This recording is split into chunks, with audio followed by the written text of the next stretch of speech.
بڑھاپے میں عبادت الہی سجدے بہت بڑی بات ہے، لیکن جوانی میں سجدوں کی توفیق کا مل جانا، آنکھوں میں آنسوؤں کا نور نصیب ہو جانا، خشیت الہی خوف اور اللہ کا ڈر، یہ بہت بڑا انعام ہے۔ تو یہ اللہ جس کو نصیب کرتے ہیں یہ اس کی نعمت ہے۔ اللہ کا خوف اللہ کی عطا ہے، اللہ کی خشیت اللہ کی طرف سے بندوں کو دیا گیا انعام ہے۔ اللہ جس کی بہتری کا ارادہ کرتا ہے اسے اپنی خشیت کا نور دے دیتا ہے، اسے اپنا خوف عطا کر دیتا ہے، اپنے سے ڈرنا نصیب کر دیتا ہے، تقوی کی دولت دے دیتا ہے۔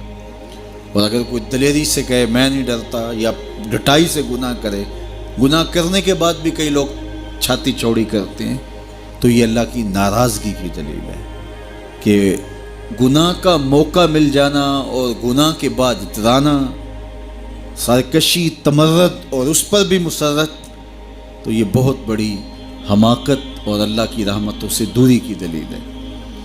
اور نیکی کی توفیق کا میسر آنا اور گناہوں سے بچ جانا اور اللہ کی خشیت، اللہ کا خوف سینے میں موجود رہنا، اور اگر کبھی گناہ سرزد ہو جائے تو فوراً توبہ کر لینا۔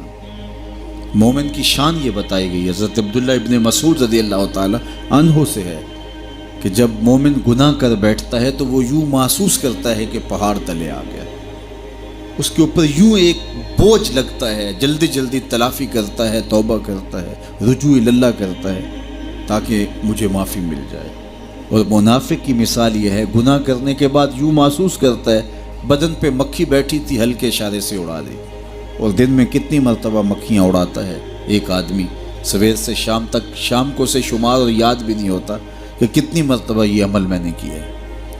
تو میں اور آپ اپنے آپ کو دیکھ سکتے ہیں، یہاں بیٹھے اپنے ضمیر میں اتر کے جھانک سکتے ہیں کہ ہم کھڑے کہاں ہیں۔ ہم سے کبھی کوئی گناہ سرزد ہو جائے تو کیا ہماری یہ کیفیت ہوتی ہے کہ ہمیں یوں لگے کہ جس طرح پہاڑ تلے آ گئے ہیں، یا ایسے کہ ہم سے گناہ ہو جائے تو ہم یوں محسوس کرتے ہیں کہ کچھ بھی نہیں ہوا، جس طرح ہلکے اشارے سے مکھی اڑا دی، بس ایسے ہوتا ہے؟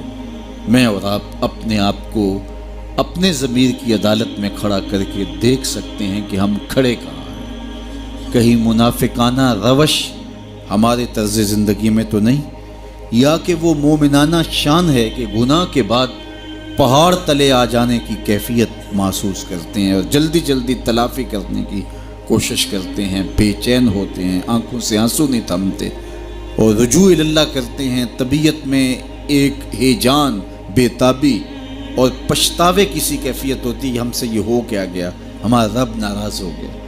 تو میں اور آپ اپنا اندازہ کریں اور دیکھیں کہ ہم کھڑے کہاں ہیں۔ تو اللہ جل شانہ ہمیں اس کی توفیق عطا فرمائے۔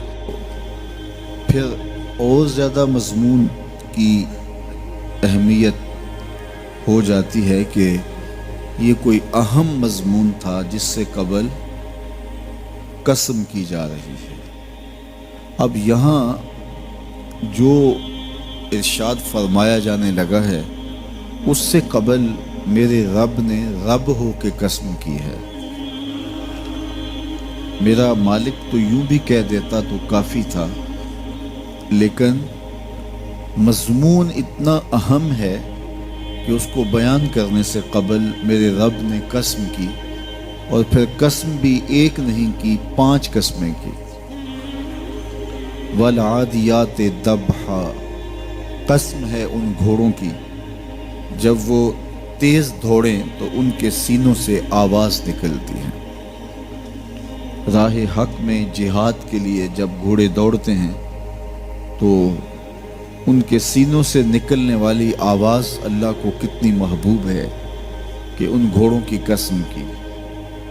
فالموریات قدحا، اور وہی گھوڑے جب برق رفتاری سے دوڑتے ہیں اور پتھریلی زمین میں جب ان کا گزر ہوتا ہے تو ان کے پاؤں سے لگی ہوئی کھریوں کے ٹکرانے سے، پتھروں سے جو شرارے نکلتے ہیں، اللہ فرماتا ہے کہ میں ان گھوڑوں کی قسمیں کرتا ہوں کہ جن کے پاؤں سے لگی ہوئی کھریوں کے ٹکرانے سے پتھروں سے شرارے نکلے۔ پھر ارشاد فرمایا فالمغیرات صبحا، اور وہ گھوڑے صبح کے وقت جب حملہ آور ہوتے ہیں اور دشمن کے لشکروں کو تخت و تاراج کرتے ہیں تو ان حملہ آور ہونے والے گھوڑوں کی قسم فَأَثَرْنَ بِهِ نَقْعًا، اور جب وہ حملہ آور ہوتے ہیں تو ان کی سموں سے گرد اڑتی ہے، تو اللہ فرماتا ہے وہ گرد اڑانے والے گھوڑوں کی قسم۔ پھر ارشاد فرمایا فَوَسَّطْنَ بِهِ جَمْعًا، اور وہ بہادر اور دلیر گھوڑے اپنے سوار کو لے کر کے جب دشمن کے قلب میں گھس جاتے ہیں اور جتھوں پر حملہ آور ہوتے ہیں تو مجھے گھوڑوں کی یہ ادا بھی اچھی لگتی ہے، تو مجھے ان گھوڑوں کی قسم۔ تو 5 قسمیں کی قسم ہے ان گھوڑوں کی جو دوڑتے ہیں تو ان کے سینوں سے آواز نکلتی ہے، قسم ہے ان گھوڑوں کی کہ جب وہ پتھریلی زمین سے گزریں تو ان کے پاؤں سے لگی ہوئی کھریوں کے ٹکرانے سے پتھروں سے جو شرارے نکلیں۔ قسم ہے مجھے ان گھوڑوں کی جو لشکروں کو تاخت و تاراج کریں۔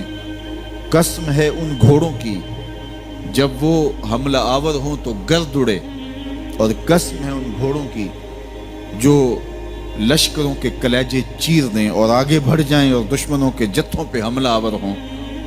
تو ان 5 قسم کے گھوڑوں کی میرے رب نے قسم کی ہے۔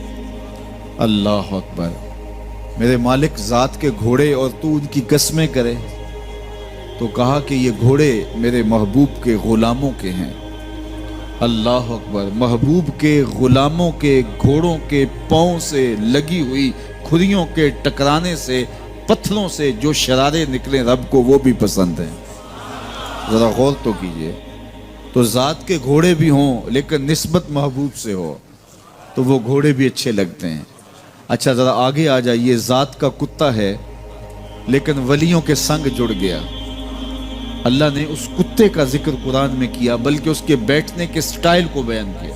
وَكَلْبُهُمْ بَاسِطٌ ذِرَاعَيْهِ بِالْوَسِيدِ، ان کا کتا غار کے دھانے پہ اپنے بازوؤں کو پھیلا کے بیٹھا ہے۔ غار کی دہلیز پر بیٹھنے والے کتے کی حیت جلوس کو، اس کے بیٹھنے کے سٹائل کو قرآن نے بیان کیا۔ مالک اس میں ہمارے لیے کیا ہدایت ہے؟ ایک کتے کے بیٹھنے کے سٹائل کو تو بیان کر رہا ہے، اس کی حیت جلوس کو بیان کر رہا ہے، انداز نشست کو بیان کر رہا ہے، تو قرآن تو سراپا ہدایت ہے، تو اس میں ہمارے لیے کیا ہدایت ہے؟ کہا یہی تو بتانا چاہتا ہوں کہ ذات کا کتا بھی ہو، سنگ نیکوں کے جڑ جائے تو وہ قابل ذکر ہو جاتا ہے، اور اگر تم میرے ولیوں سے جڑ جاؤ گے پھر تمہارا مرتبہ کیا؟